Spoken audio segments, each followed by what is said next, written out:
அவரும் நானும் அதிகமாக பயணிச்சிருக்கோம். அப்போ ஷூட்டிங் ஸ்பாட்டில் ஏதாவது கேட்டுகிட்டே இருப்பார், எனக்கு சரியாக வருமா, நான் நல்லா வருவேனா, நான் நல்லா வருவேனா, நான் நல்லா வருவேனான்னு. ஏன்னா அந்த படம் எடுத்து முடித்ததுக்கு பின்னாடி கூட ரிலீஸ்க்கு பண்ண முடியலை சேது.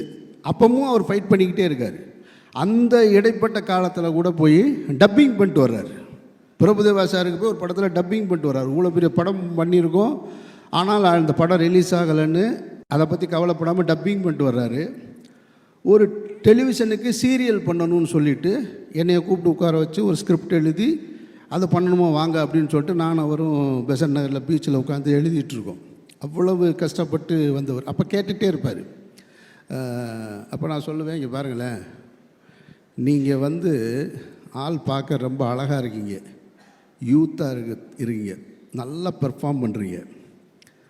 இப்போது இங்கே என்னன்னு கேட்டிங்கனாக்கா, அந்த டைமில் அஜித் விஜய்னு 2 நடிகர் வந்துட்டாங்க. அவங்களுக்கு ஃபேன் ஃபாலோவிங் கூடிக்கிட்டே இருக்குது.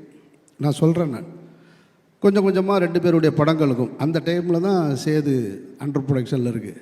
அப்போ நான் சொன்னேன் அவர்கிட்ட, அவங்க 2 பேரும் என்ன பொசிஷனில் இருப்பாங்கன்றது தெரியல, ஏன்னா ஃபேன் ஃபாலோவிங் வச்சுருக்காங்க. இதில் யார் நம்பர் 1 யார் நம்பர் 2 அதெல்லாம் எனக்கு அதை ஜட்ஜ் பண்ண முடியும். ஆனால் ஒன்று சொல்கிறேன், நான் நீங்கள் கடைசி வரைக்கும் சினிமாவில் இருப்பீங்க, அது மட்டும் எனக்கு நல்லா தெரியும்.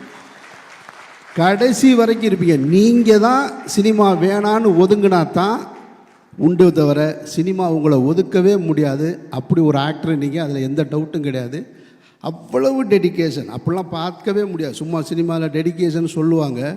நான் பார்த்து வியந்ததில் விக்ரம் தான். அது ரஞ்சித்துக்கு நல்லா தெரியும், அது சொல்லவே வேணாம். தங்கலானில் பார்த்துருப்பேன்.